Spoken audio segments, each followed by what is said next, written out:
Well, hello and welcome everybody to Zwift Live's weekly community race show. I'm Nathan Guerra, your host, and this is a show that we'll have every week to highlight the community of racing. This week, we've got the Zwift Racing League, as we've had for the last couple of weeks. We're in week number 5 of that out on Glyph Heights. And you can join a team for the Zwift Racing League anytime. It is open all season over at WTRL.racing to join a team.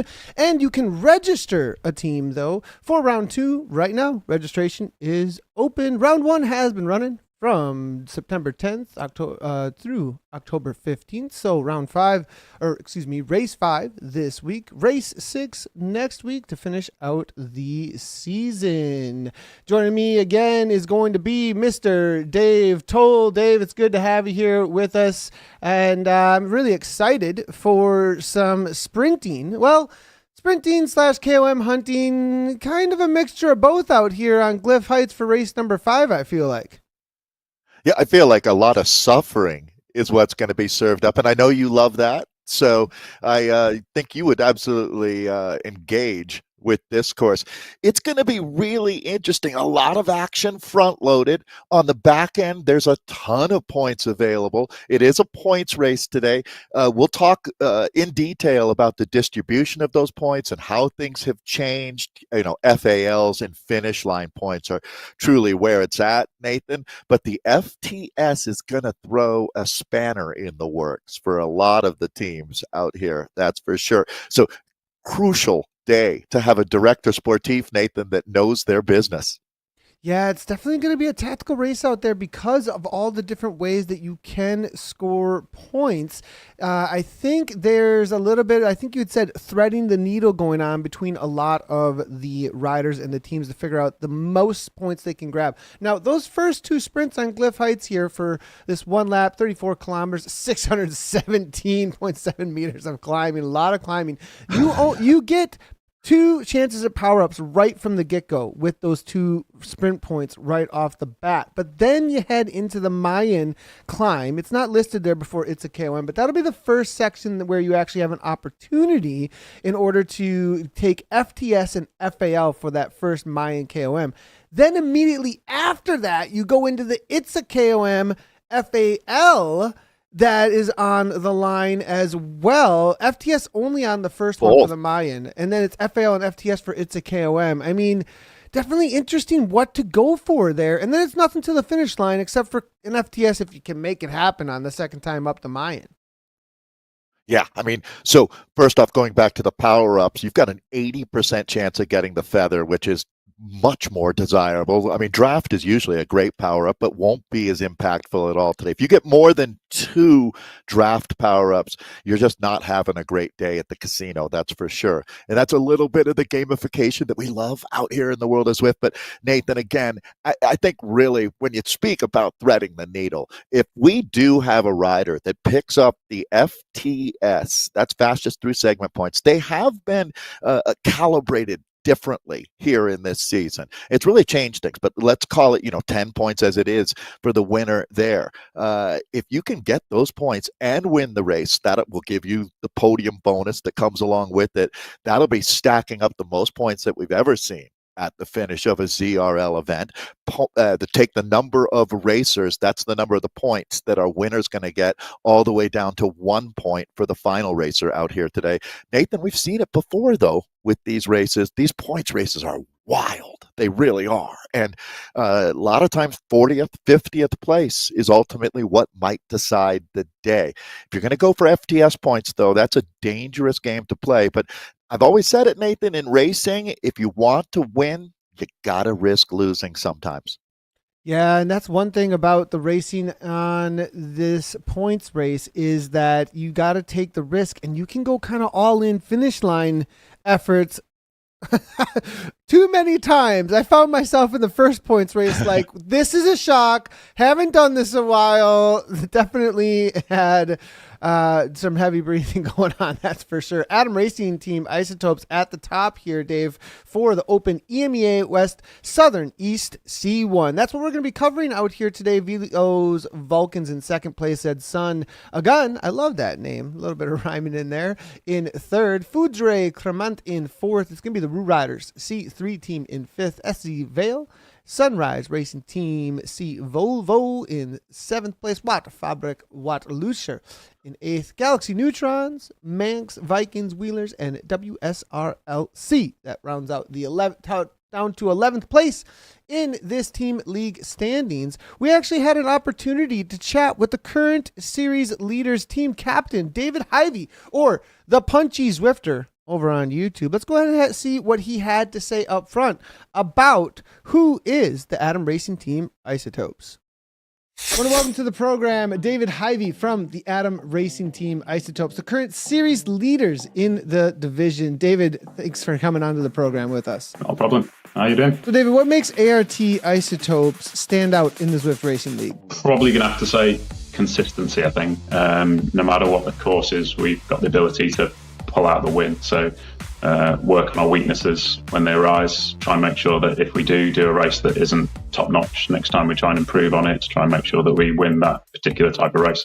It's kind of the thing that drives us and gives us the most fun about the Zwift Racing League and why we love it so much, because it's so tough to win. Who are the team's strongest players for each race? Climbing race this round, we've got a new rider, Lloyd, who's our little 50 kilogram star. I think he's 52 or 53 kilograms. So the climbing races is his time to shine. He's pretty hard to beat on a hill, and a really good race. He'll just bury himself for the team. Sprinting, I'd probably say me, to be fair, actually. Again, I just bury myself to the point that I end up using my sick bucket, which normally gets some pretty good results. And our all-rounder is probably going to be Starkey. He's always there. He's a big rider. He throws himself at the wall to try and win.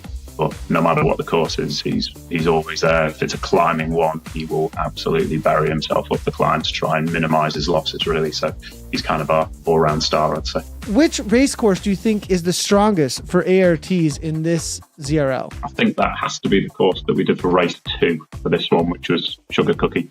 Lots of different primes, little punchy sprints. That one suits our riders really, really well. We sit in during the bits when we're not trying to push the race, and then we absolutely smashed it at points when we needed to. So that one was really good. I think for a team captain, our best bit there was riders who have been improving their racecraft as they're going along, and they've started racing with us, had a brilliant race. We've got a rider called Martin who did that race, and he outperformed anything he'd ever done before. He was just elated when he'd finished that race. So yeah, that for us one was the best one. It was a great race. So what's your most memorable moment for Team ART Isotopes in the ZRL points race? Last year's race, just the September one, where Foudra had a stronger team than us on stats by quite a long way. They were a great bunch of riders. They raced really well, and we knew that we really struggled to beat them. And then we came up with a tactic that it turned out they absolutely detested, where we man-marked them. And for every single attack that they did, we went with them individually, and then we did nothing on the back of them. We got in their head something rotten, and then we ended up beating them in that race. And I think we got in their head for the whole series, to be honest, and ended up winning the series. It was a really good race. We really enjoyed it. I don't think they did, but we really enjoyed it. Describe Team ART Isotopes racing style in 3 words. The lads came up with this one. They went with aggressive, remorseless, and tactical, and it even spells art. So if you could choose any pro rider to join ART Isotopes, who would it be? I mean, everyone wants to say Portugal, don't they? But I think for us it would have to be Chris Hoy, because he's British and we're primarily a British team, and also he's relentless, focused, he knew exactly how to win. I'm going to have to go with Chris Hoy, I think. So Chris Hoy. So which team do you see as your biggest rivals in the league, and why? I think at the moment in ours, it would have to be the Ruhr riders. They're not actually up there in second, but they have the strongest individual riders that are in there. And then actually with the resorting, 2 of the really strong teams got moved out of our league, which was actually a little bit sad, to be honest, because we were really looking forward to having a good battle against them. That'll be Foudra and RWB, so one of the Foudra teams and RWB. And DBR, actually, was another team that moved out there. So some really big, strong riders there, tough in a TT to beat. Who is the most influential rider in arts history? The most influential rider in arts history has to be a lovely bloke called Chris Scott. He's got a great beard. He's an ACAT rider. He was involved in a really horrible car accident. And he lost loads of the function in one of his legs. he came back, and he's an unbelievable rider. Really friendly guy, offers tons of help to all the other riders, and he's a bit of an inspiration to everybody, and he's kind of pushing towards Paralympic stuff as well. So he's an absolute legend, Chris Scott. Great to hear from them, Dave. You know, the inspiration and the competition right next to each other, that is always so great to see. Like, you can tell those guys are really, really competitive, but at the same time, in the background, they've got this connected ethos. They've got this, you know, their value to support each other. And that last little story about the inspiration, with Chris Scott, I love everything that was there and how involved you can see David is. He's definitely has a passion for this. That was a great interview. It really was. And yeah, on so many different levels, I'm fascinated by that. Shows you how strong the community is, how connected those guys are, the fact that they spelled out art with the 3 words that they were given. I love that. And yeah, that's really what it's all about. So that's a heartwarming way, really. Great interview. I think you said we'll hear from David again later, and I'm going to really look forward to that. I've loved the integration. And there was a term, Nathan, that I had never heard before. And we've talked about this at least a dozen times, going back to the Chloe Dygert days. You never called it a sick bucket, though, before, or I don't think we've heard that. But I thought that's so British, isn't it? Just get straight to the point. Yep. Right. Yeah. And it sounds like this guy goes all in. I think he's more of a pure sprinter. A little bit. He even said that. And so I think for a pure sprinter, when you've got to hang on and you're just waiting for that moment, and you go all in mid race, I mean, I can understand why he needs that once in a while. Let's talk a little bit about that real quickly for a rider comparison here. Speaking of David Hyvee art, YouTube, he's actually probably live over on YouTube. He's got a sprint at 11 watts per kilogram. The next best sprinter we have in our rider comparison right now is going to be Chisholm McDonald from the R2 team. Now, whether or not these guys can hang on to use this sprint over that Mayan, that first little Mayan KOM, that's going to be a big question, I think, Dave. Well, very good point. The fact that there'll be some regrouping on a long downhill as well, might be able to trust in that clearly. I mean, the only rider making more than 1,000 watts out there in raw sprint power. But I mean, getting to the finish line anywhere near I expect this race to absolutely detonate out here in very early as well. It's going to be a long day in the saddle. And Nathan, as you compare David here to Chisholm, you can see that at the high end, these are some monsters that we've got. But as David noted, there is talent distributed deep down into this start list out here. So they're going to hit really, really hard early. It is worth noting as well, on those FTS points, Nathan, we were talking about this pre-show, that on the first trip up, you're going to expect to see, drafting's going to come into play. They're going to be much fresher. This is some highly charged athletes that we have. And that FTS time, making it a better time the second time up there, it's a very interesting route that we have, to say the least. But you're going to need to better the times that were done earlier in the race, almost an hour earlier, with much, much fresher legs, because it's going to be a rugged journey today. It definitely is. Real quick comparison here between a climber and a pure sprinter that is McDonald. You can see the watts dropping way off here when it comes to the pure watts. Your 20-minute, though, really pressing right on the edge of that B category at that 212 here with Lloyd Griffin, but at 4.0 watts per kilogram versus a 3.5. Can the 3.5 keep the sprinters in? That's going to be a good look here at probably about what we're talking about when it comes to a sprinter that can hang on, that will be around that 3.5 and then try and punch those 1,000 watts that are going to be there. Let's go ahead and jump down into some racing, though, as it looks like the riders have gotten out on course. And as they do, I think it's going to be pretty calm for quite a while, though, here, Dave, as all they're doing is collecting a few power-ups for about the first 6K or so. Yeah, a couple chances here. I guess this will give you a feel for where your luck is at, because we were talking about in the broadcast about the draft and the feather. Feather, much more desirable. But you're right, Nathan, pretty rolling and flat here for the first 6K. But as we say that, it looks like Carl's going to hit out with a little bit of authority, try to set an invitation on the table, see if anybody wants to join.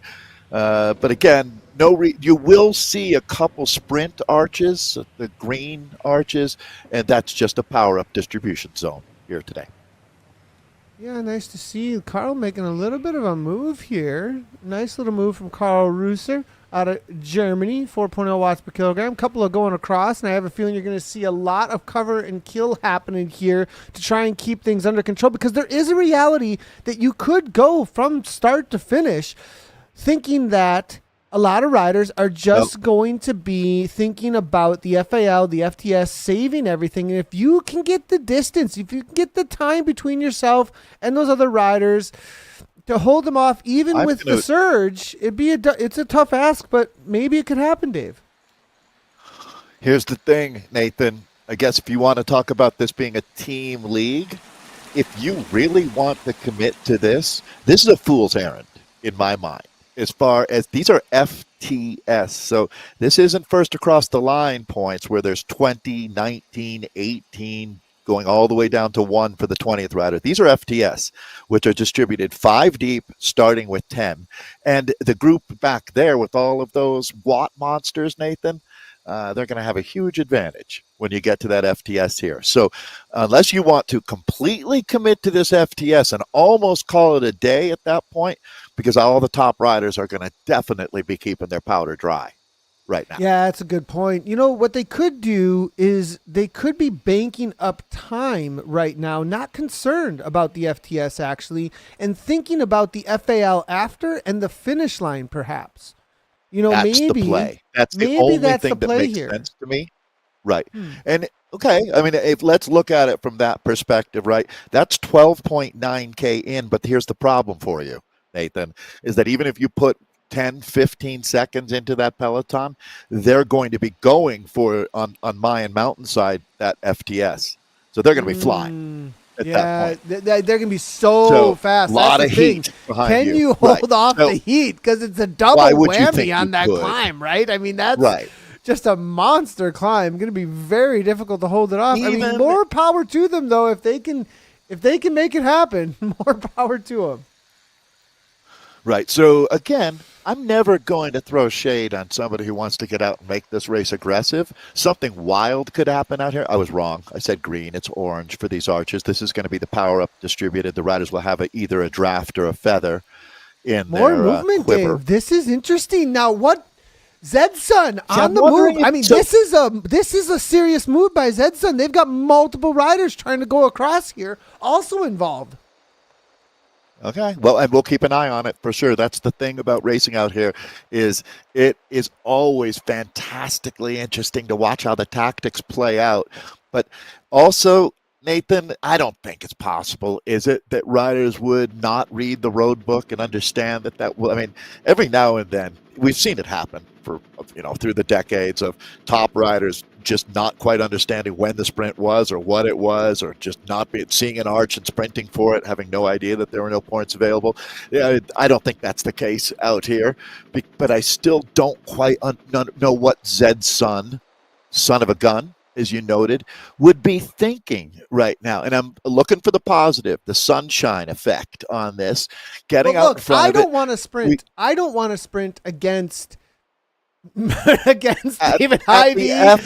And these guys for FTS, and maybe that's quite a ways away to remember that you're going to have to go up the Mayan mountainside, which, even though it only rates out at 3.1 average grade, that's because it's all about rolling it. It kills the average grade when you have so much downhill on the climb. They start that Mayan mountainside KOM really, really late. If if you just looked at the last K, it would be a much, much higher percentage grade. So, again, though, why not zig when others zag out here? if you can catch them off guard, but it's starting to turn into a decent-sized group rolling up the road. We should probably, I mean, Nathan, when you look at it, how many of these are the heavy hitters in the? I mean, there's going to be a potential of a jailbreak happening where if you get a tipping point where enough of the top riders decide that they want to play an aggressive card early, all of a sudden you've got a split in that peloton and you start looking at points going up the road. Have we reached that point here? I mean, they got him within striking distance at this point. And I think the interesting thing, notice that Michael Newlander has not really done any work at this point. This is one of our featured teams out here today, the Adam Racing team, ART. And I'm noticing that he covered this and then sat and hasn't done anything. A little bit of a safety. Right, so, I mean, a top team like ART, they realize that, hey, we might as well, if we can, put a rider up in that group in case something bananas happens and they stay away to get these points. We want to be represented, but it's not what we're looking for in the race. So let's get a placeholder up in there. So in case the action happens, we've at least got a dog in the fight. It's a great point. Zedson, though, they're fairly committed. Church back to the front again, it looks like here. But I think you're right. Remember what David had said about the way they took out Fudre in that ZRL last year? They marked and killed every single thing they could in the points race while the rest of the racers in their team sat back and waited for those points sections. I think that's exactly what's going on here with Newlander. Now, the rest of this crew, knowing who Art is, knowing they're the current series leaders, it kind of starts becoming, hey, we're up against the Death Star here. We need to do something and take these guys down. And there's a lot of teams represented up here that might want to do a little bit of work. Well, yeah, really well said. Another power-up here is what they're going to be collecting. So it's on. It really is going to kick off here. It already has kicked off, to be honest with you, as we shouldn't be surprised. This is a super aggressive group. These are the C's that we're in with here today. We talked about the tens of thousands of riders. This is the EMEA W Southern East D1 C's. And, man, it is a Donnybrook going on out here right now, Nathan. It's starting to string out this peloton here as we're looking at over 34K of racing, but such an important part. Do want to know, I thought, again, David is really on his A game, David Hyvee, our interview today, and he's talking about how important the finish is today, and I do not disagree. As a matter of fact, I would emphasize how important what happens at the end of this race is. Going to that point, Nathan, this is where you might want to designate a rider or two to try to get some cheeky points out here and see what you can pick up, because that's all just about to happen now. Look at how aggressive this has been. This is interesting. All right, really quick. Dave, I just got to highlight here that the way that some of these riders are riding this, there's a way to ride this that you trust from behind, that you're going to make your way forward. Are some of these riders thinking, I'm going to go forward and trust that no one's going to catch me to get the FTS? Because the FTS starts right here at this KOM, and those that are at the back right now are going to get a pretty big advantage. I'd be watching this Bumblebee kit that's currently at the back of this right now, because they're going to get the best shot at the FTS, actually. I think that's not going to be Freedom Try. We'll see if we can move forward here. That's actually going to be Kavana on the back there from the Isle of Man. Yeah, talk about an interesting scenario where really what you're looking at is all of the top riders have gone to the back of the peloton. How many times in racing, Nathan, do you hear, get to the front, right? That's the constant call from the team car. But here, it's like, all right, let's load it up for bear now, guys. If you go to the back of the group, that's where the FTS is going to come from, unless you play it too conservatively as they jump out on top of this one. It is on like Donkey Kong here in race 5 of this ZRL season. This is a critical day of racing, and here we go. FTS scoring this 5 deep, a couple K from now. We're going to be putting points up on the leaderboard. Nathan, I don't know. There's something I like about doing. I talk about zigging when others zag. Well, getting out in front of this one and just hitting out with authority seems to be the name of the game for Elliott and Jerome. Yeah, and it looks like here Jerome making a move. Willis here on the front, though. What can they do? It's great to see these two riders going head to head right now. And I think, can they break? This is an early go at this. And I think they started from the front, I believe. I'm not sure that they actually climbed this at all. No, that was kind of what I was talking about, Nathan, as far as, everybody else went to the back. Maybe everybody was hanging out back there a little too long. We'll see now. I mean, here it is. The catch is already going to be made. It shows you how strong this group is as they are galloping right now. So, okay, we are well into it. First points coming up. It's going to be a crazy day. This is a course that none of us are familiar with. Nathan, have you ever raced on this course before? This specific course? No, I've never raced on this specific. Talking about Glyph Heights, right? No, we I do have done part this of the KOM. grade. I've done this KOM in the Pinarello Stage 5, and this is the deceptive KOM. It's very difficult, actually. It's so long. You feel like it never ends. Both of them, because you do one, and then there's another one that's almost as long as the one you just did. It's kind of this double whammy, but here we go over the top. It looks like it's going to be Jerome again now, giving a move and actually able to catch Ellis. I thought Ellis might have been gone.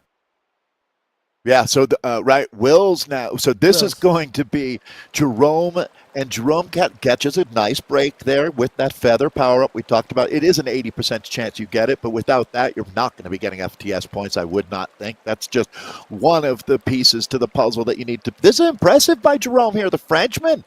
Really rolling it, Nathan. So Foudre making a big play early. Now, it'll be interesting to watch where Jerome finishes, Nathan. At the end of the day, if he's in the top 10, boy, has he got some depth.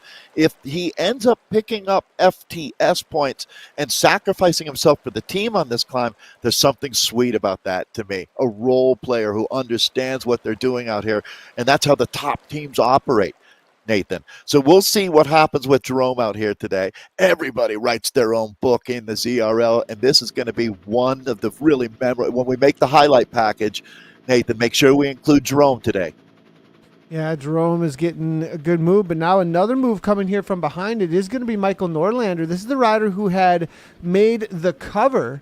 As you can see, their team NL in game, but I believe Norlander's actually riding for ART. It does have ART in-game in name here, so he's going to be able to cover this here. Will he be able to come over the top? And I think he started from the back. This is back and forth, back and forth. The tactical moves here on this climb, Dave, over and over again. There's another one coming across. Timing things correctly. It's Art. It's McNeil. It's Hyvie. They have set this up. Now, we had said, though, watch out for Chisholm McDonald. He is a rider who's got a big kick on him. He's going to be waiting for this last moments. We had set this up nicely. This is going to be ART versus Chisholm, but does he have anything left? Does McDonald have anything left to challenge the team of the ART? Well, what's interesting too, Nathan, is remembering that this is the fastest through that segment. It started, we're in deep into the segment right now, but it started quite a while ago, so it's a little bit tricky. It's sadly the easiest thing to identify is the riders who aren't in that top 5, because they would have been the ones that were on the front early. So you've got that time stamp from them that you can work with. But for the other riders, you have to remember that they were back in the bowels of that group, right? The deep part of that group before they now are trying to make their way through. It is strung out full gas out here. Wow, you don't really see this shot often, do you, Nathan? At this point early in the race to be strung out like this, it's every man for himself here. It is, and they did go through the first point section, it looks like, already. I kind of missed it there, it looked like. Apologies on that. It was just for a moment. I think this second surge up and over the top here is specifically for the next FAL FTS. And, I think riders were reserving for this one. I think that's what this was about. As they should. Yeah, absolutely. Coming over the top of that FTS effort that starts things off is now ITSA time. And this is going to be the difference maker. As you said, Nathan, this is both FTS. So we talked about those points from 10 points for the top rider, 5 deep with that. But this now has FAL first across the line. That scores 20 deep all the way down to 1 point for the 20th rider. I bet you can identify the pattern at home on your own. So let's take a look now at a man who's, this is going to be, Nathan, all about FAL points, and 20 points will put you as the top points getter out here immediately. So good work here, Lewis. Look at all those British or the UK flags flying on top of the table right now, as that group has lost quite a few riders, I'm going to guess, as well, Nathan. We're going to see it might even split the chase right now. I do think that will come together, but that might not come back together until after 12, 13K into this race, and we get up and over the top and sort things out and distribute those points for our FAL and FTS. A big, big moment going on here. So this is, Nathan, right now, a moment like this. You can't win the race, but you can make it much, much easier for your team to control their own destiny in the finale. Look at how that pack can really sit in. This guy's doing 4 watts per kilogram on the front here right now, and you can see behind there, Franz Brunner only doing 3.5 and keeping him within striking distance of 3 seconds this entire time. This is a very draftable climb on this section. I think what happened with this rider is they wanted to take the pack that they were with and then jump ahead, maybe from the back of the pack to the front through that banner that we saw, not the banner, but the little KOM pylon on the right-hand side, accelerated through to try and go for FTS from back to front. But the reality of the drafting here, I think now that's going to start, not being as much of an advantage, because I think it just starts to kick up more from here on out. At the end of this, it does flatten out a little bit before they finish the KOM, but from here on out, I think it's all uphill. You don't get quite as much of the undulations. Boy, you remember David talking about Lloyd, Nathan? Well, Lloyd is there with their teammates on ART. That's Atomic Racing Team. Martin McNeil, Paul Dominguez, and Paul Scott are all sitting right there. So ART is absolutely ready to go ballistic out here.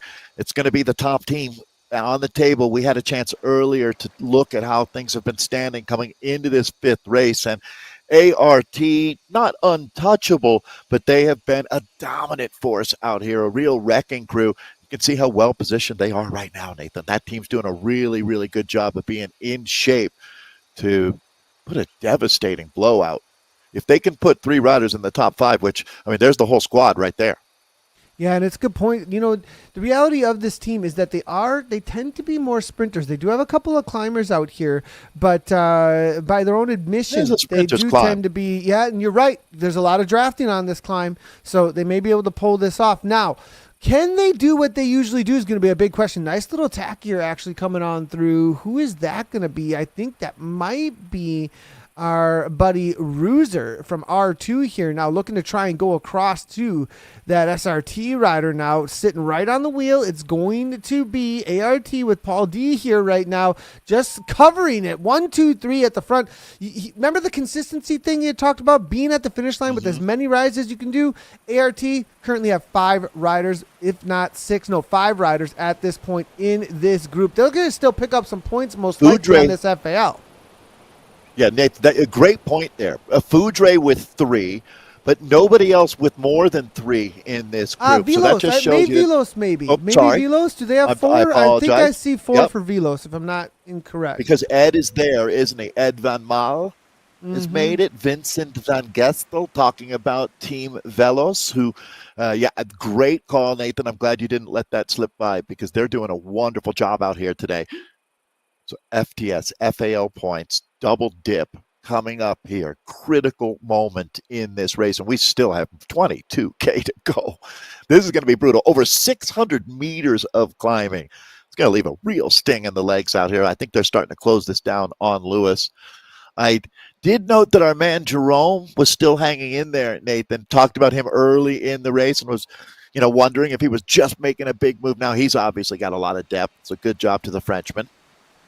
And in the reality of this climb, and then directly into the grade, the second half of the grade, and it's just the switchbacks, and then to the top of the mountain KOM.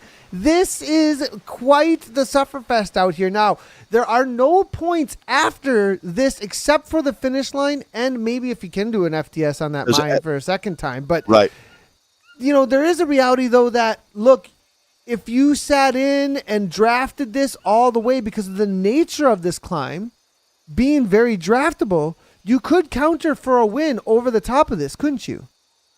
Absolutely. You know, Nathan, I just want to emphasize one more time the fact that that FTS, you go through it 2 times, and it's going to be the best 5 times, combining. So everybody's going to get 2 cracks at it.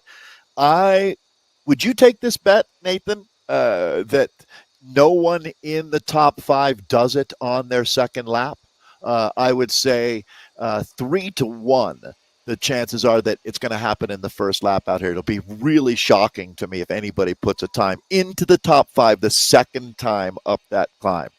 Could be wrong, I'll admit, but what do you think? Am I on the right track? Yeah, it's going to be extremely difficult. I mean, look at the kind of effort that they've thrown down. If you've got the power and the speed to go toward that finish line in that kind of a way to get FTS and the win, the only thing I could see is the carrot for the win being, a huge boost. Look at this here, R2. That's the ingredient. This might be it. This might be FTS FA out. That's a lot of distance. He may have gotten both FTS and FA out there. We've got Lodge coming across there next. I think ART are going to be settling there for a third. Is that also ART right next to him? Yeah, 2 ART riders now coming across. Well, but that was a massive effort here from the R2 rider. And we heard it actually from David that R2, these guys are ones to watch out for. They were the main competition for them in this division. Basti, the R2 rider, Nathan. One thing's for sure, he picks up the FAL, first across the line points, which is the lion's share of the points there. So even if he falls short on the FTS, that was a huge success and a massive moment for the German Basti here. Fantastic there. That's what you call upsetting the apple cart.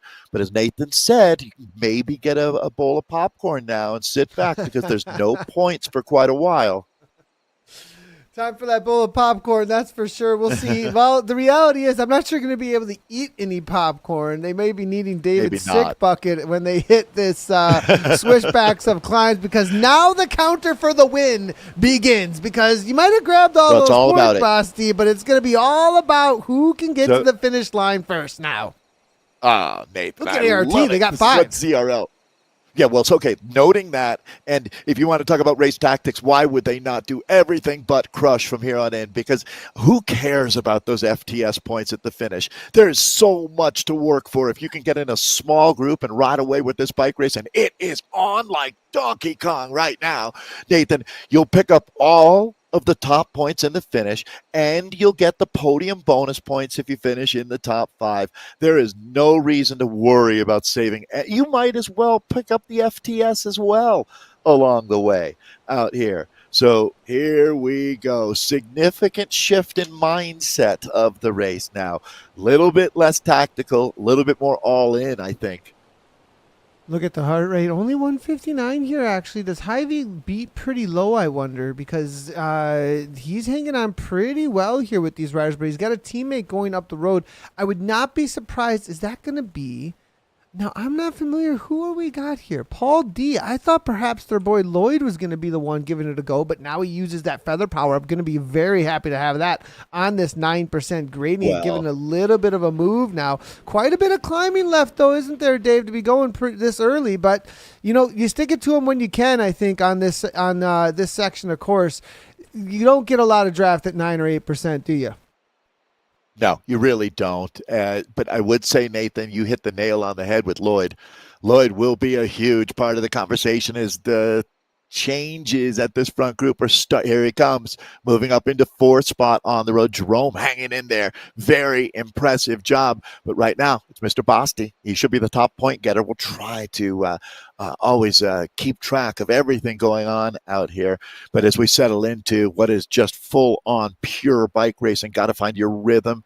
Look at that. Even the llamas are bowing down. Or is that an alpaca? Not sure. I think it's an alpaca, I believe. They're eating. I think. Right. But, that is an alpaca, I think. Yeah. I think you're right about that. Yeah, Nathan. Oh, no. Uh-oh. Basti with a dropout or something happening there. Maybe had to get off for a second. Not sure. That's going to be a big upset because, we had said they weren't moving too fast, but definitely moving fast enough that there was just a roll through from Paul D here. So that's a little bit of an upset. Going backwards real quickly now.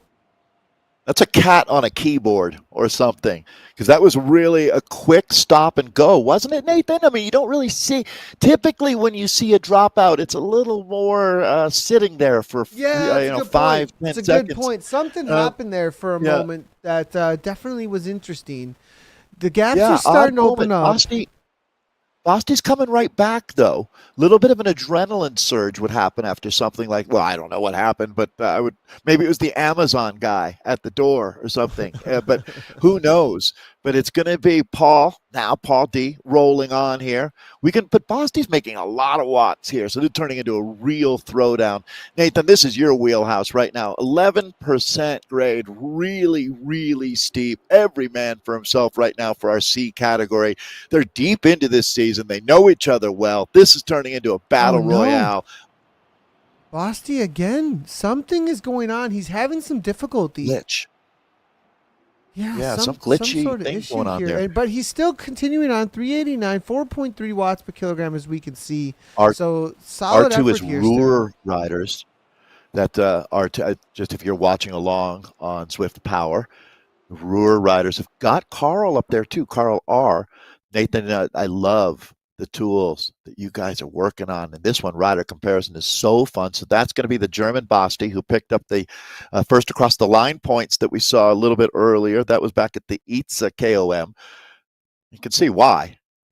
That's a wattage cottage out here. But Paul, right now, well, it looks like, Basti's, even with the hiccups that have been happening there, is continuing to be the vanguard of this bike race, Nathan. But let's do some data analysis here.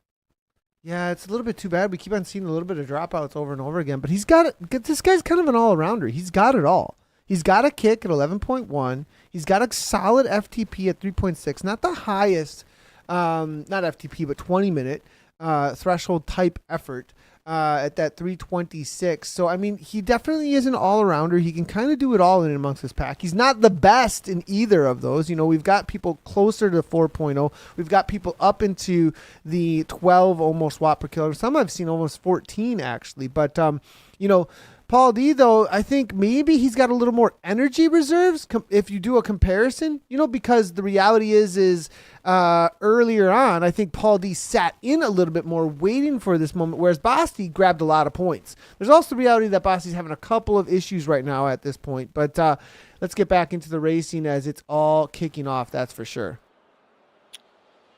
All right, so they're well into the course out here today, Glyph Heights, something that not much experience on, and it's really living up to the hype, that's for sure. 4-rider group together now. Lloyd Griffin, there he is. Nathan settling into, well, actually looks like they're going to start attacking out of this group now, is when Basti's got everything working. He's been irrepressible today, Nathan. And it's going to be Basti back at the front, Lloyd sitting on his wheel, Paul D trying to tuck in, get what little draft you can on a 10% grade. Check this out now. It looks like Basti now, as you can see, making the move after he's gotten things back together, it looks like here. So nice little move from him. Griffin now getting involved, though. Good to see from Griffin. We had talked about this rider as being a threat when it went uphill. And sometimes you don't see those riders till later on in the climb, right? They've got to get themselves in the right position, wait for there's a patience to it, isn't there? In being the strongest climber, you go out a little bit too hard early on. It's not your timing, but it's more about kind of a tortoise and a hare situation. Steady's going to win the race on a longer climb like this when you've got the kind of FTP, I think, and watts per kilogram that Lord Griffin has. Nathan, a lot of times it comes down to, are you going to ride your race or their race, right? You can know exactly what you're looking to do. Are you going to get tempted if you get attacked right now to go chase that down? Or do you just keep riding like a diesel locomotive at the pace that you're setting for yourself? And a lot of riders, will trust the process and understand that I don't need to keep taking the bait over and over again like a river trout. I'm a sea bass. I'm here to eat. When I eat, I just take one big bite. That's how I look at the whole climb. And that's exactly what Lloyd has been doing out here. Lloyd Griffin, we're talking about the art rider. So he's representing that squad. The points are distributed. Obviously, your entire team plays a role. We add all those points up at the finish, and it's going to be all about not FTS today, but as is the norm, I would say, the finish line. And the points are going to be critical there. If you can get in the top 5, Nathan, we talk about the depth, but I think today it looks like it's going to be one of these days where putting 2 riders in the top 5, 3 riders in the top 10, that's going to be good for the top prize. See if we can get some points going here to see how things played out as they did come open over the top of the It's a KOM, and this is where things currently stand. And they were right that Roo Riders were going to be the competition, but it's really a competition for second place between Velos Vulcans and the Roo Riders. And a couple of these other teams, though, Sunrise Racing Team, Watt Fabric, they can get back involved at the finish line, but they're going to have to put some team members at the front of this race because it's nothing but finish line points at this point, unless you can have a crazy FTS later on. Well, Nathan, I don't think I've ever seen this before where the top team, if you added up second, third, and fourth, they would barely have more points than ART right now. This is a command performance from the team that's leading this into the 5th race of the season. There really wasn't that much doubt. I think the team that's in jeopardy here are the Velos Vulcans, Nathan, because they will, and again, they had a nice little buffer back on 3rd place, but they were sitting in 2nd place here on the season. Let's take a look at how things score as they come up and over the top. A little bit of a flat section now after a lot of tough climbing, and Basti remains the man out here. Yeah, Basti, Lloyd, Griffin now it looks like trying to take over toward the front. And that's Basti now leaving this section, of course, so momentarily we'll only see Lloyd toward the front here. But as you can see, Velo's still involved with Gary Collins. Good for him to be at this front group. And not letting anyone get away is going to be the name of the game, and resting as much as you possibly can. ART on the attack, though. Gary trying to get Foudre to come through and do a little bit of work, or maybe Foudre seeing that Gary cannot hold the wheel now at this point. It's going to be McNeil. It's going to be Paul D. It's going to be Griffin. Those 3 from ART now making the move to go across the Basti. Gary's got to hang on now and get into that draft. Nathan, have you ever heard of a thing called an OSS situation before? You ever heard that referenced? Only a few times, Dave. Yeah? I think this might be one, to tell you the truth. I mean, come on. This is brutal out here today. Yeah, this is absolutely Yeah, look brutal. at this. I think our winner today, Nathan, finishes alone, to tell you the truth. I don't think there's going to be anybody within 5 seconds. It's going to come down to really who's got the goods. This course is really living up to the hype, talking about Glyph Heights out here today. Only 34K of racing, a lot of points distributed early on, but then it really is a classic situation, Nathan, and it's one of the things I love about WTRL and the creativity, is you have a situation where this was almost a points race into a scratch race today. Yeah, that's a great point, actually. It turns into a scratch race completely at this point. They and now, as you can see, not entirely, ART, but you know what I'm saying, right? You know what I mean? Like, it becomes a pure race to the finish line after you get done scrapping for all those points where ART was dominant. And the way that they left things, they were like a hurricane coming through the bike race. There wasn't much hope for the other souls in this race after all those points were distributed early. It's going to take a lot to come over the top of them now out here today. Yeah, especially with where they're at now with what is essentially a scratch race at this point, right? They've got 3 riders up here ahead. Nobody else represented. Roo Riders here now off the front. There are bonus points at the finish line, but even with getting those, the gap here between Roo Riders and Adam Racing Team with how many riders are in between Basti from Basti to any other Roo Rider, there's 3 in between now at this point. I'm not seeing any other Roo Riders that are really represented there. It's going to be a tough one. I think Roozer's the first one that we do see here trying to come across, maybe a couple of others, but at this point, going to be tough here for Roo Riders to make up the huge gap for ART now. Nathan, talk to me from a racer's perspective, which you are a pure racer, no doubt about it. How much of it now for these guys comes down to just racing for themselves? I mean, yes, the team, but I mean, the best you do for yourself is going to be the best for the team as well. There's no cross interest there. It's just, at this point, like my man Jerome, right? Jerome's had a great day. He's back on the front again, and he's making monster watts, or he was. There we go. Come on, Jerome. But how much of this is just going to be go win a bike race for him? it moves from that whole, doing the best you can for your team into this is going to hurt. I'm going to be deep in the pain cave with no flashlight, just banging what is going on today? Yeah, it looks like So a lot of another struggles. dropout. I mean, is there just a reality of how difficult this course is, though, too? It may be a thing as we take So a you're look. racing for your own pride, though, Nathan. If you're Jerome, it's not about anything other than just winning a bike race. It can be that pure. Yeah, I think so. 100%. Why? And you get points for your team either way, though, too. That's a big one. Either way, right. So Yep. yeah, you're not harming your original interest, and you get to go do exactly what every esports racer I know signs up for, which is go make a huge effort, let the chips fall where they may. I want to win a bike race today, but unfortunately, things have been bananas out here. We're going to settle back in, though, 16K of racing. Yeah, let's go ahead and we're in the middle of the tactical side of the racing. And actually, David Hyvee, who we're in with right now, had a little bit more to say from the Atom Racing team about what it is to race tactically out here in the ZRL. So let's go ahead and have a quick little chat with him about how they race their tactics and who ART are and what they're all about. What's your go-to race strategy for a points race? Go for the preems, wait till the final sprint, attack early? Is there kind of strategy to all of this? I think that one's our biggest strength. We normally get our biggest victories in the points races. Spreading the load is the most important one for the sprints, for the prime one and the sprint one. Making everybody go for every section just doesn't work. FTS, if you don't get in the top 5, you don't get any points. So that's either an all-out effort or you don't do it. So there's normally only 1 or 2 riders that will do that. If you're going for the FTS, you start from the very back of the group and you put your head down and you absolutely bury yourself to make sure that you win. Everyone else saves energy. The more energy you can save and the team through those, the more likely you are to have more riders in the finish, coming into the finish. And the more riders you have in the top group coming into the finish, the more likely you are to win the race. If you've got 6 riders in the front group, at the finish, you pretty much won that race as a team, probably.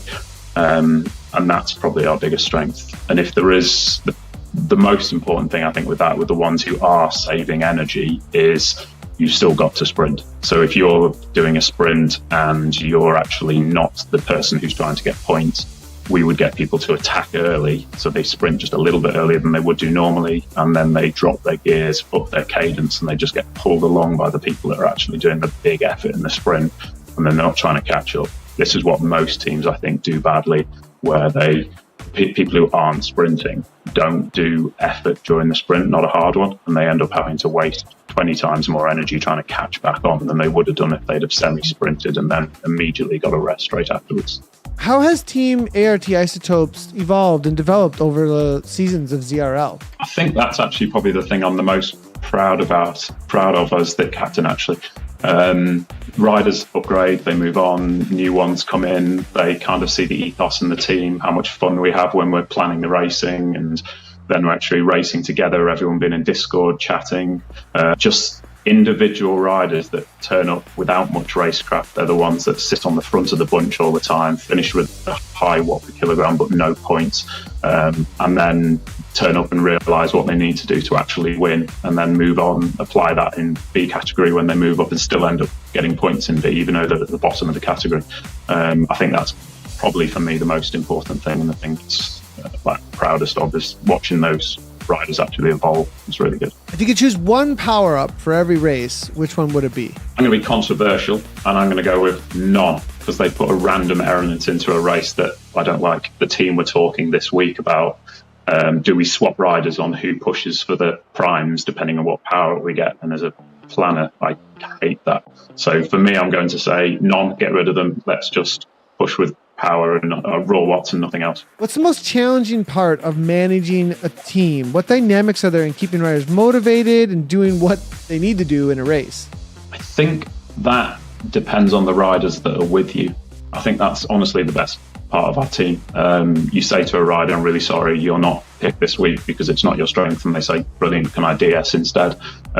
Or not a problem, I'll go off and do another race and I'll be in my cycling kit ready for the races to actually happen. I think if you build the most tricky bit is building that team spirit in the first place, trying to get rid of any niggles that you get between people. But in the Isotopes, we just haven't really had them. There's no sense of letting the team down. So if anybody has a terrible race, which happens, or has a disconnect, there's never any issue in terms of putting them down for that, ever. And I think that's a really important part of keeping the team together, is to make sure that that positivity is always there. We had a rider that dropped out right on the start of the TT last week, and all we said was, let's go win it anyway. Well, David, it's been great to have you on the program. Thanks so much for joining us on Zwift Live, and good luck to the Atom Racing team. Thank you very much. I'll see you on Tuesday, or you'll see me. Well, the tactics seem to be working out here today, Dave, doesn't it? Yeah, I would say so. I wish I was an Isotope, Nathan. Very, very positive environment to be. It made me feel a little emotional, to tell you the truth. They got each other's backs. I love that. Is that a well, play today's on going to words? looks like. Is that a play on words? Very positive environment. Not enough electrons, only protons in that area. It seems. You know, I struggled in high school chemistry and physics and all of that, but I think you're onto something, my friend. Well, this is Atomic a gap. Racing Look team. at this gap, though, from Basti. I mean, really, yeah, I mean, this man has been phenomenal. He's dealing with the emotional stress of, like it looked like a couple dropouts, but he continues to battle through. This is a great ride today for the German out here, the Ruhr riders. Is Gabby around to translate Ruhr for us, Nathan? Don't go on that one. No, not at this moment. I've actually been taking a lot more Portuguese than I have German. So I need to catch up, that's for sure. But, at this gap here now, this looks to be like a race win to me. I mean, 40 seconds to be closed down from here on out. They could start working a little bit in that chase group. And we do have what looks to be about 4 or 5 riders here in that chase group. They are throwing down a little bit of threshold here and there from Jerome and Gary Collinson. From what I can see in the rider nearby list, they are working together a little bit, while Paul D and it looks like Martin Mitchell more sitting in. There's about 7 seconds back to Lloyd Griffin, who's trying to get across to that group. They could have a little bit of a go at this. You do see Griffin here trying to get up into the highest speed as he possibly can in order to get perhaps a catch to this group ahead. Not sure it's going to be happening, but 7 seconds, it's doable here. The 1911 Encyclopedia Britannica, which is a slightly dated resource, says that Ruhr, the one-word definition was a river of Germany. But as I look a little more, it's more like a region of Germany, Nathan, that was really critical for development of industry and that kind of thing. So powerhouse part of Germany, to answer the Ruhr question, the Ruhr riders. The team, boy, this one, not feeling too bad about my prediction, Nathan, because this race finishes with another trip up the climb that this kicked off with out here today. And I have a feeling that the Mayan Mountain KOM is going to see a solo finisher taking the W out here today. Yeah, it looks like that to me as well. 43 seconds still. He's keeping it pretty steady, isn't cow. he? I mean, he's really kept this at a solid gap. I mean, it's come down and up. It's going from 42 to 44, but never below 40 so far. Now, the big question now when they hit the dirt, you do got to work a little bit more on that dirt. And these guys behind, I don't think they're giving up the ghost here yet. The way they're riding this does not look, well, before it looked like they were pushing on a little bit. Now, well, it does look like Adam is interested at this point in going up the road to try and make the chase. Paul D does not want that to just go away still at this point for ART. He's making a move on his own. It does look like we're going to get a response from Foudre. Velo's sitting in at this point. McNeil's not going to chase his teammate. So now you've got a 2 versus 1 situation, but I have a feeling that Velos and Foudre are probably going to shake hands up against ART. Yeah, and Nathan, I think going back to what we were talking about earlier, you're just racing your race at this point now, doing the best you can with what you've got and what is a brutal, brutal finale here inside of 9.5 kilometers of racing. But this one has been, I mean, I don't know that we've seen this kind of separation coming into the finale at any point this season. Yeah, no, we haven't. This is actually one of when you have this amount of climbing, though. What's expected? Of course. Yeah, completely devastating to everybody out here.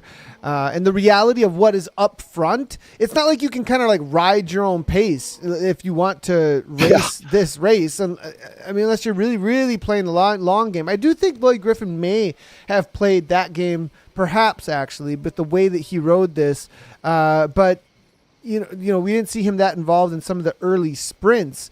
So that would be one rider perhaps that was thinking, well, I'm just going to ride my race and get the most points at the finish line. But the reality is up front, you've got so much energy expended early on in this race that,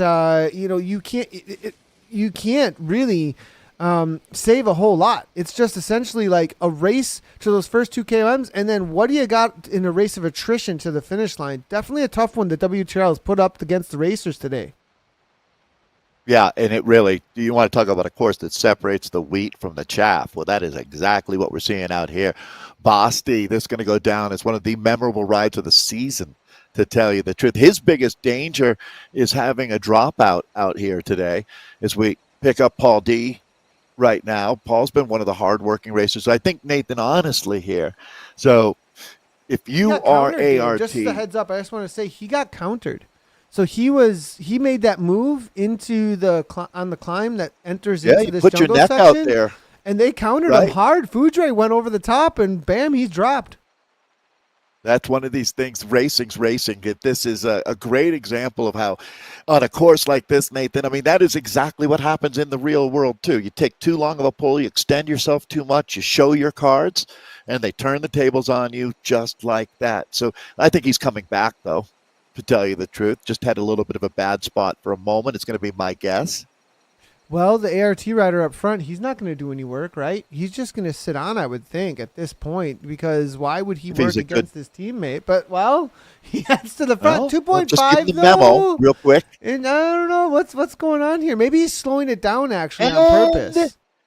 You know what, Nathan? To be fair, it's kind of a no harm, no foul situation because those points are still going to be massive for ART. I mean, it's not ideal right now that you're having your teammate having to chase, but I think he's racing his own race at this point. I'm not going to throw any shade, is what I'm saying. Sometimes I might be like, hey, you got your teammate Martin right behind you there, but in this case, Martin might be wanting to just keep these guys on the ropes a little bit, but he is dropping off the front now, and our man Jerome pulling through the Foudre rider. So remember when I talked about him at the beginning of the race, wondering if we'd see him in the conversation at the end? Well, he dramatically has answered, yes, you will. Yeah, it looks like he's given a little bit of a tail here for Paul to get back on terms. Paul really struggling, though, with this one here. We're going to take a left-hand turn. It would be brutal if he got dropped out of the group now, too. So I don't think that's the case. Oh, man. Oh, man. After doing just what his teammate did and then having the same exact thing happen, that would be tough. Watt Fabric, though, there's the chase happening here using the feather power-up. Interesting enough now at this point, thinking that maybe he can get back on terms. Good to see from Max, from the Watt Fabric team, TRG. Now, this is a solid effort here now from Watt Fabric, Watt Lutzer. Good to see feather power up, and he's going to catch Paul D, I think, here. Bike selection, Dave. Look at all the different bikes out here today. We've seen a lot of Trons, it looks like. And Trons on the dirt, they tend to be a good one. Yeah, I would say that the Tron was the choice for the day. Certainly going any heavier than a Tron, but the disc wheel for me feels, unless you were role playing. Yeah, no, I'm going to go with Tron being. There's no, I can't come up with any justification for that. Why would you use the disc wheel today? Definitely, I'd be looking for a light climbing sprint, bike. That first FTS. I could see. But he's still here at this point in the race. Yeah, so you're still at this point in the race. It's a good call here. Perhaps that's what's going on. I mean, maybe he just likes the look of top end disc wheels on steel frames. I mean, that is kind of a guy after my own heart. I love me a good disc wheel. I'm on steel frames. A big fan of technology like that. Not on a steel frame, but I'm not going to give away all of my secrets. It has disc brakes on this steel frame, yet it has down tube shifters. Probably. This is a really interesting situation. Down tube shifters, steel frame with disc wheels and disc brakes. Like, how is that working? That's a crazy span of different eras of technology all in one machine. Only no on Zwift. question. Only He probably has a on gel Zwift. flow saddle or something just to make it even weirder. I don't So, know. well, That looks like a Brooks to me. So I yeah, don't it might know. be right. A Brooks saddle or banana seat, maybe. But one thing, Nathan, happy 10th birthday to Zwift, by the way. And Nathan, you and I've been involved not as long as you for sure, but can go back. I think the first time I was involved in a Zwift Live event was or different Zwift Live, but back in 2016, if my memory is correct. And that color blue frame was what we used as our standard bikes for exhibiting Zwift to folks, having demonstration. With an S, the model. Steiner, Yeah, was it? Something along those lines? Yeah, Steiner, right? Yeah, I think it was Steiner. That's right.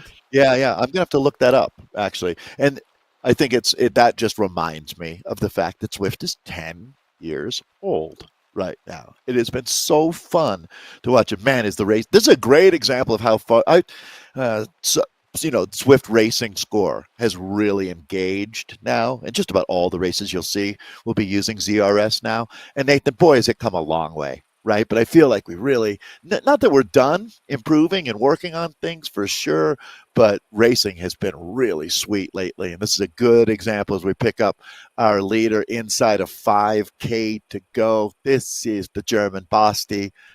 Picked up top points there. It's worth remembering. Seems like a lifetime ago that Basti was picking up those points back, 45 minutes ago. Now, this is the conversation for the minor placings here. The podium, excuse me. Velos versus Foudre. Minor to Basti. Yeah, minor to Basti. Yeah, as you can see here, these battling for the podium. One will be in 4th place out here. Now, we do have the chase, though, with Watt Fabric and Paul D from ART as well. So, still able to close this down. Now, I think that this Watt Fabric rider, Max, is really on a little bit of a comeback story right now in this race. He was able to close things down to this point, and I think he's going to keep moving like a freight train. I can see in the rider nearby list there, he's currently in that 5th position, and you can see the kind of numbers he's throwing down. That's over threshold numbers there for a moment, and really kicks up over threshold. That's above 100. I mean, he's 150% here at this point. I mean, that's crazy numbers being thrown down. And there's going to make the catch because you can see the dirt in his face. That means he's about to catch this group. Now we've got a group of 5 at this point. Max here on a tear. Like to see it. Watt Fabric. Nathan, he's on his way to go right through this group like a hot knife through butter. It looks like they're going to try to latch on to his wheels. That our man Jerome getting up. Actually, it looks like maybe Paul now. Wow. Yeah, really, really active back here. So these guys are fighting for the big, big points, podium spots, bonuses. And I'm going to think that the FTS has sailed, and we'll have to see how that all sorts out. I'd be so surprised, right? Like these guys have been out here for quite a while. If they can still... They got sucked into the drama. Right now, just like, wow, these guys are flying. But again, they were flying back when they went through this sector the first time as well. Back in with Boss. He's about to take this left-hand turn onto the... he just left the jungle, and now the Mayan KOM is all that's in front of him still. It'll be the left-hand turn. They took a right the first time into this climb. And so this time there's still FTS on the line, but be absolutely crazy if they were able to pull that off. It'll be all about the finish line points here at this point. Yeah, it's a long sector, Nathan. A lot of up and down here in the beginning. The groups were much larger when they came through earlier. So this is going to be all about posting up a huge W, taking some podium bonuses along the way as Basti. Nathan holding on to is actually just about to touch up on 50 seconds. That should be the high watermark of the day out here. But either way, this is a command performance. But back behind him, it will be fantastic to watch how things sort out with. It's going to be 5 riders, Nathan, fighting for those spots. Only one won't get the podium bonus out of that group. Do you notice Gary Collinson has 145 ride-ons? I'm wondering this guy is a popular in his dude. life. Like, seriously, this Velos guy is super popular right now, and he got all of those 5 times greater than. He got those during this event because they reset after we leave events. So, like, what's going on with all these ride-ons that he got here? This is kind of crazy. He might have got a few of those earlier today or something. I got to look into how he's getting all these ride-ons. Or maybe he's like a famous person in another world that we don't know about, right? Like he's the world's best trumpet player or something who happens to be jumping in with us today. Because he's doing something special, no doubt. Gary Collinson, you're the man. I'm going to go give him one. I'm going to go open up my go give him a ride app. And get my companion app open right now here. Well, Gary Collinson, Lantern Velos, he is it looks like veteran rider. Zwift Power's helping me out a little bit here. He's got a Zwift Racing score of 511 as they start their final KOM. 1.7 kilometers to go. That's for our leader right now, who is Basti, who's pushing on 53 seconds ahead. He has, is that right? What? I don't know. This says that 1,865 races. Whoa. I don't know if I've ever seen that. That might be part of it. Are you kidding me? I'm seeing 38 pages on Zwift Power. He goes all the way back to March 18th, 2018. This rider, Gary Collinson.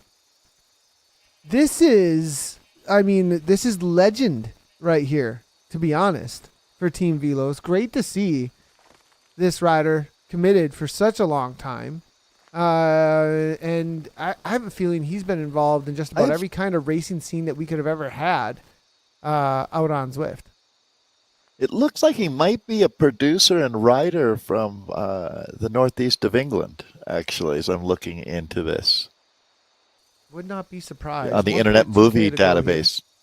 Yeah. Interesting. We get so many cool people in our community, Nathan.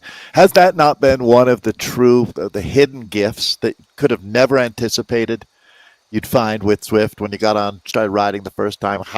Look, you met your wife through Zwift, right? I mean, it's been truly amazing, the connections that we share. Have some real impact, okay, on your life, just so you know. Yes. This is no joke, people. Things are serious here on Zwift. Just so you know. Well, as you can see, Basti walking away with this one. Watch out, Basti. Here we go. Now, as they hit this section. You never know what can of worms you've opened up here with this ride today. Now that you are Zwift famous, Mr. Basti. Now the chase is on a little bit, but they're really battling between each other behind there. Basti's got this one in the bag. 823 meters. This is all about the placings behind him really at this point for that chase group. But Basti, it looks like, is going to be taking the win out here for the first across the line for this finish. But still, Adam Racing Team, we're going to have to wait a while for some points to come in. I'm not sure they're going to be challenged with how many riders they have in the top 10 right now. No, that's not the issue at all. He has time to stop and enjoy. Talking about ART and Basti, actually, as Mr. Basti has time to stop and enjoy a bowl of Spätzle here, and then get back on the bike and finish.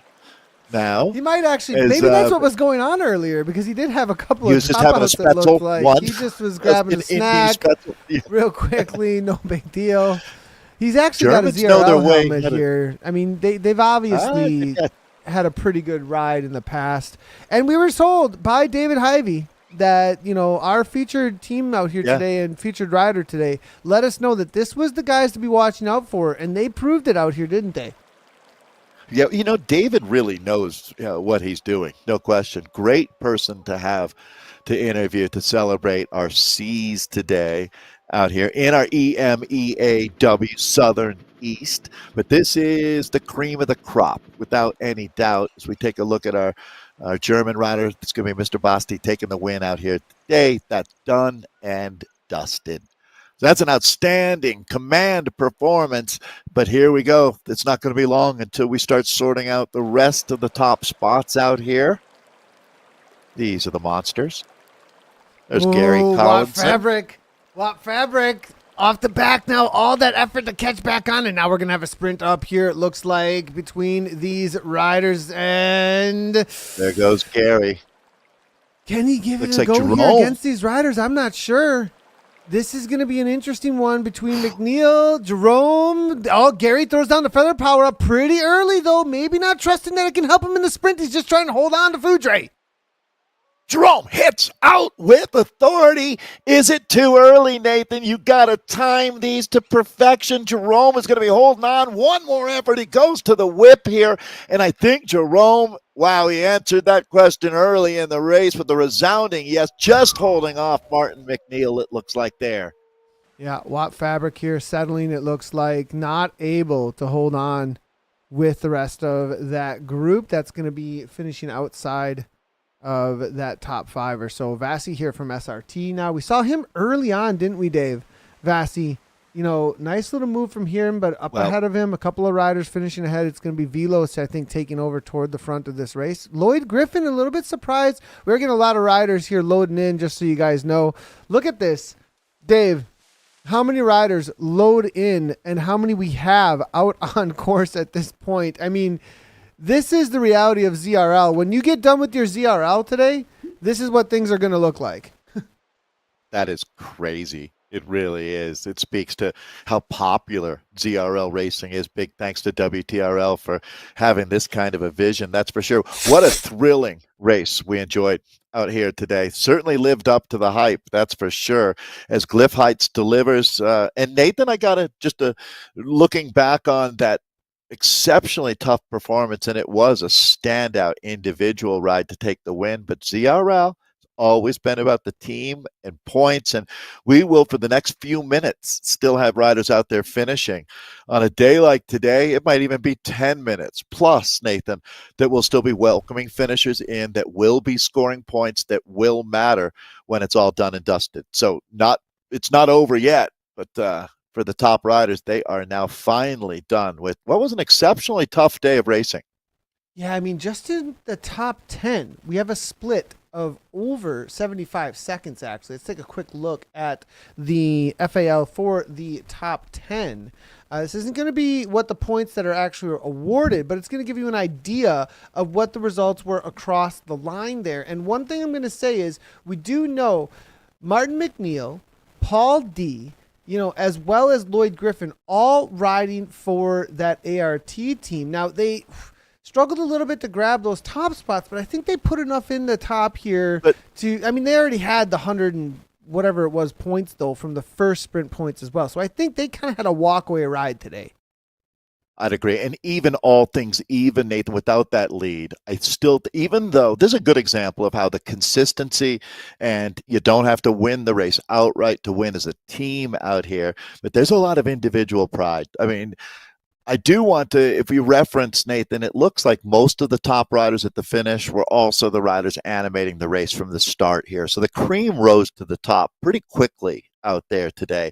And to be fair, at this level of racing, you either have it in your legs or you don't. And if you do have it, you're going to be good for the duration, an hour. This is what these riders are trained up to. This is the sweet spot for these guys. So, yeah, I mean, proof is in the pudding, and these guys proved it all day long.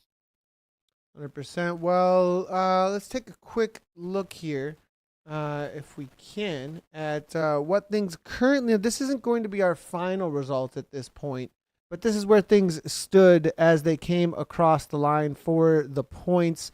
They'll be updating slowly. Now, if you do want to get any more updates on the points, you can head over to WTRL.racing for all of the points and the finishes for the day for your result, as well as the results that we have out here. But we have the top 10 at this point, but it's going to be quite a while before we get all of them calculated, because as you said, Dave, We've got riders out here climbing that mountain. Maybe still some, getting over the top of the Watopia KM and descending still through the jungle. So plenty out here. It's a lot of climbing out here today, isn't it, Dave?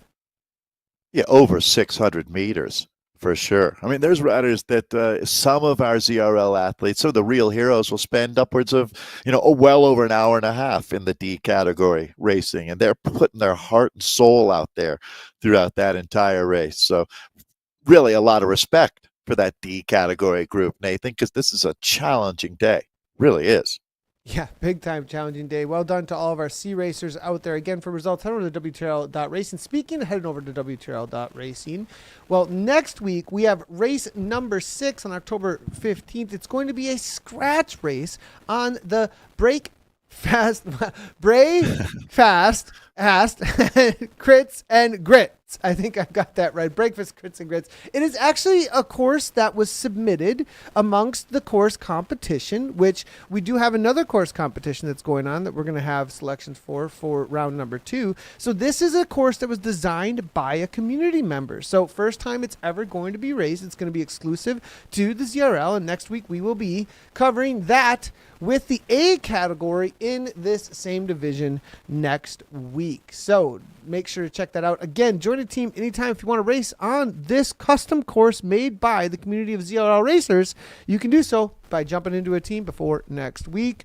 And also, again, registration is open. Another little highlight Dave was talking about, though, the new era of racing has started. Zwift Racing Score is here to make it easy, fair, and fun for all levels. You'll see Zwift Racing Score used in the following events. The Zwift Road Series Round 2 started up on September 26th, so it wasn't used there. The Z Racing Monthly Community Racing Festival that started yesterday on October 7th. Zwift Racing Clubs, community racing events, and the Zwift Academy Make-Up races. So you can jump into these races and check out the racing score as it has launched.